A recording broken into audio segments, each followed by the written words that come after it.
गुरुजी, मेरे मन में बहुत भाव उठते हैं कि मैं खूब दान पुण्य और गरीबों की सेवा करूं, लेकिन मेरी स्थिति इतनी अच्छी नहीं है मैं कुछ सेवा कर सकूं। हाँ, सेवा करना उतना महत्वपूर्ण है जितना भाव उठना महत्वपूर्ण है। समझ रहे ना? आपके अंदर जैसे भाव है कि ऐसा ऐसा करूं, ऐसा ऐसा करूं, आपकी उन्नति हो जाएगी। क्रियाएं, मान लो आपके पास 4 रोटी है, 4 पाते हो, तो 1 रोटी निकाल दो, 1 रोटी की भूख रखो, उसमें से चिड़िया, पंछी, गई, गऊ किसी को भी दे दो, आए हुए भूखे अतिथि, किसी साधु महात्मा किसी को भी दे दो। आपकी वो 1 रोटी दूसरे के करोड़ों मन अन्नदान के बराबर नहीं होगी, क्योंकि आप उतनी सामर्थ्य वाले हैं और आपका भाव बहुत है। बस वो भाव काम कर जाएगा। समझ रहे हो?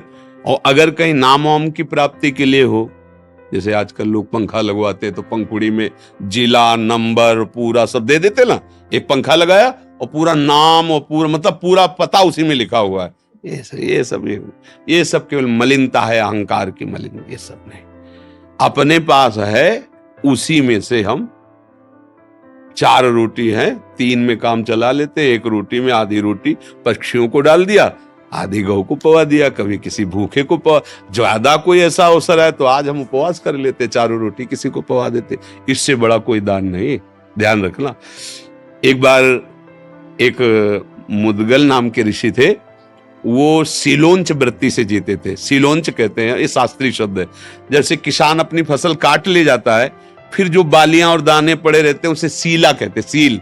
और बाजार में जहां अन्न बेचा जाता है वहां से सब उठ गया, अब जो दाने पड़े रहते हैं उसे उंच कहते हैं। सील और उंच, इन दोनों वृत्ति से वो अन्न इकट्ठा करते थे। तो बड़ी मेहनत के बाद मान लो 15 किलो लगभग हुआ, इससे ज्यादा नहीं, क्योंकि किसान तो सब अपना ले गया।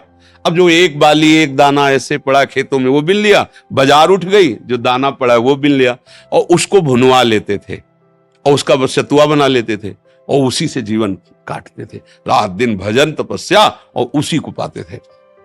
पर उनका ये नियम था, अगर उनके पास कोई आ गया तो भूखा नहीं जाने देते थे। अब एकांत जंगल में रहते थे, ऐसे कोई जल्दी आता ही नहीं था। एक बार उनकी परीक्षा के लिए ऐसा हुआ कि आगे एक ऋषि रूप में बैठे, सब सतुआ पा गए पूरा। उन्होंने एक बार भी नहीं रोका कि मेरा क्या होगा,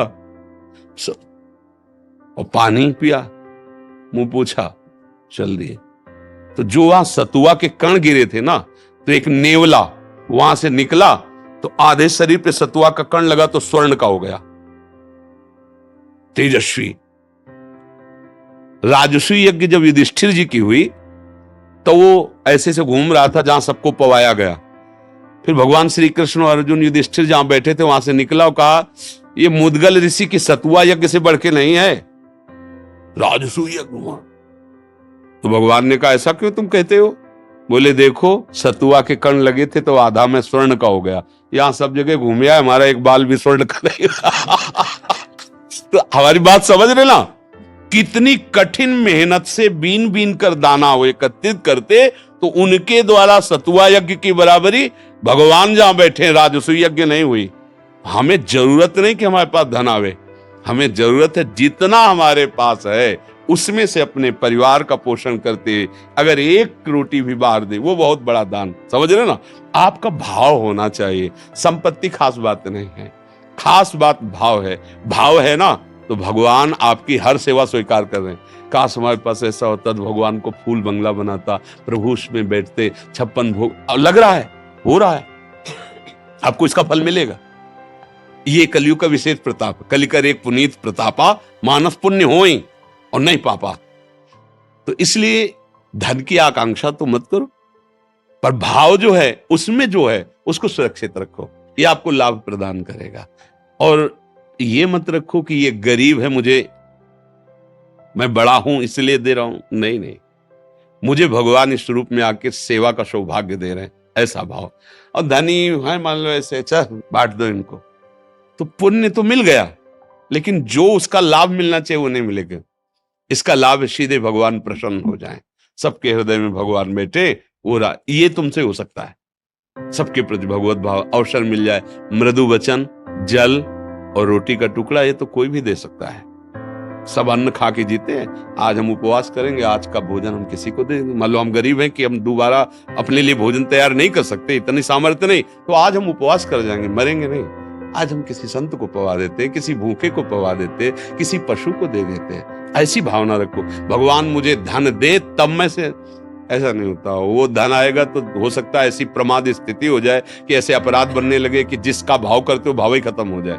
इसलिए बहुत सावधान होकर के चलो। भगवान जिस परिस्थिति में रखें बहुत अच्छा है, और भाव बढ़ाते चले जाओ। भगवान भाव के भूखे हैं, भाव का भूखा हूं मैं, और भाव ही एक सार है। भाव से मुझको भजे तो भाव से बेड़ा पार है, भगवान की वचन।